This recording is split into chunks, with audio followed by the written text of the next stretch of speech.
नाज़रीन ख़बरुनि जो सिलसिलो अॻिते वधाईंदे वाक़े कबी अहम ख़बर ॾियूं त सिंध जे 15 ज़िलनि में मकानी चूंडुनि लाइ 24 यूनियन काउंसिल्स में ॿीहर पोलिंग जारी आहे। सिक्योरिटी जा गैर मामूली इंतजाम कया विया आहिनि।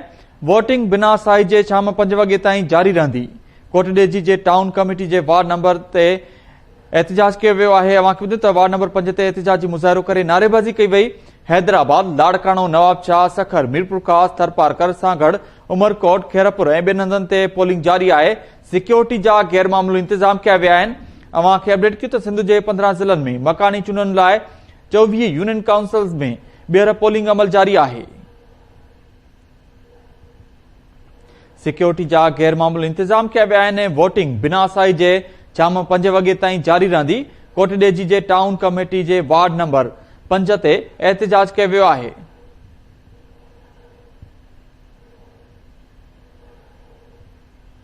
हैदराबाद, लाड़काणो, नवाबशाह, सखर, मीरपुर खास, थरपारकर, सांगड़, उमरकोट, खेरपुर ऐं ॿियनि हंधनि ते पोलिंग अमल जारी आहे। सिंध जे 15 ज़िलनि में मकानी चूंडुनि लाइ 24 यूनियन काउंसिल्स में ॿीहर वोटिंग अमल जारी आहे। सिक्योरिटी जा गैर मामूली इंतजाम कया विया आहिनि। अव्हांखे ॿुधायो त वोटिंग बिना साई जे शाम 5 वॻे ताईं जारी रहंदी। कोटडेजी जे टाउन कमेटी जे वार्ड नंबर 5 ते एहतजाज कयो वियो आहे। हैदराबाद, लाड़काणो, नवाबशाह, सखर, मीरपुर खास, थरपारकर, सांगड़, उमरकोट, खेरपुर ऐं ॿियनि हंधनि ते पोलिंग अमल जारी आहे। सिक्योरिटी जा गैर मामूली इंतजाम कया विया आहिनि।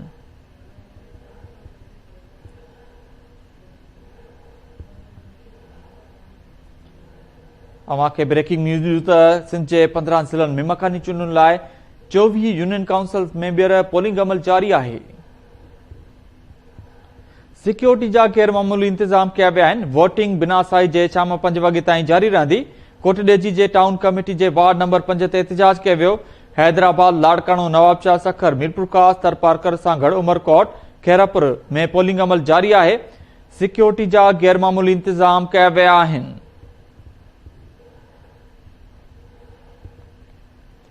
अव्हांखे अपडेट कयूं त सिंध जे 15 ज़िलनि में मकानी चूंडुनि लाइ 24 यूनियन काउंसिल्स में ॿीहर पोलिंग अमल जारी आहे। सिक्योरिटी जा गैर मामूली इंतजाम कया विया।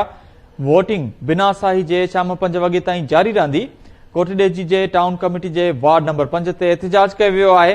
हैदराबाद, लाड़काणो, नवाबशाह, सखर, मीरपुर खास, थरपारकर, सांगड़, उमरकोट, खेरपुर में पोलिंग अमल जारी आहे। ख़बर अव्हांखे ॾियूं त सिंध जे 15 ज़िलनि में मकानी चूंडुनि लाइ 24 यूनियन काउंसिल्स में ॿीहर वोटिंग अमल जारी आहे। सिक्योरिटी जा गैर मामूली इंतजाम कया विया आहिनि।